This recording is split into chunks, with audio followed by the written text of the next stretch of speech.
beauties, welcome back to my channel. I'm Zoya Day, licensed esthetician, and in today's video we're going to be talking about how to build an effective skincare routine. But before we get started, make sure you subscribe and hit that notification bell so you don't miss anything. Now let's get into the video. Now I know with all the different skincare steps, products, tips, and routines that it can get a little overwhelming trying to figure out what is best for you and your skin type. That's why in today's video I'm going to show you guys how to build a effective functional skincare routine for everyday use. I'm going to teach you guys how to use each product and why they're beneficial and the best order to use them. And I'm going to drop a few tips along the way. So let's get started. So I feel like the 4 most important steps you need in any skincare routine, no matter what your skin type is going to be cleansing, toning, moisturizing, and using an SPF.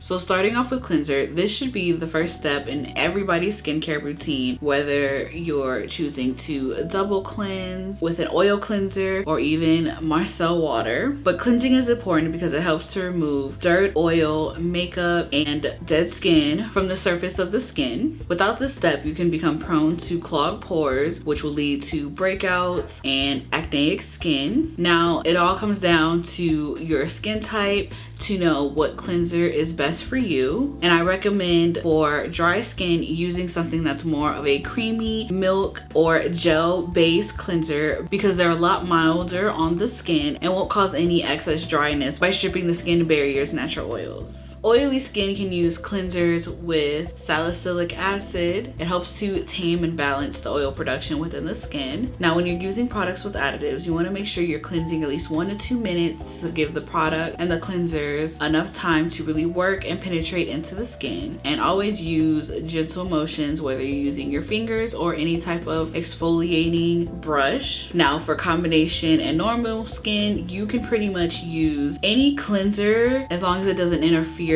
with any of your skin concerns. You can even use the ones I've mentioned previously or something geared toward your skin concerns like acne or hyperpigmentation.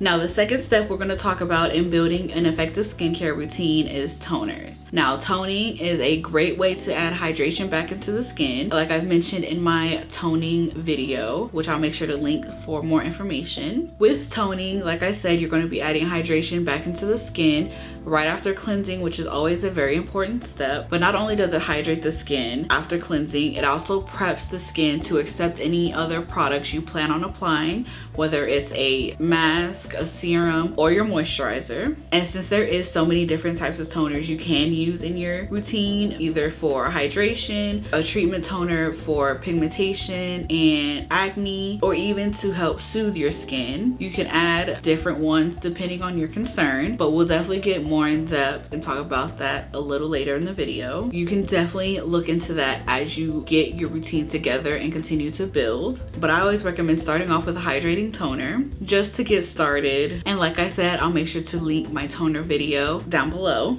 Now, even though every step in your routine is important, the third step, which is moisturizing, I feel like can never be missed. You can do without toning. There's different ways to cleanse, but one thing that is true through and through is that no matter what skin type you have or what your skin concerns are, you are going to need a moisturizer. And you're going to be needing to use moisturizer daily, especially if you're going to be using other treatment products in your routine. And yes, even acne and oily skin needs to have moisture to protect the skin natural barrier and keep it hydrated. Just make sure that when you are getting a moisturizer that it isn't too heavy or too light for your skin. And you also want to be aware of the amount of fragrances because they can become irritating if there's too many in your moisturizer. And don't use body lotion as a moisturizer as it can be very cloggy for the pores on the face. And of course, I have a video on moisturizing as well. I'll make sure to link that in the video too.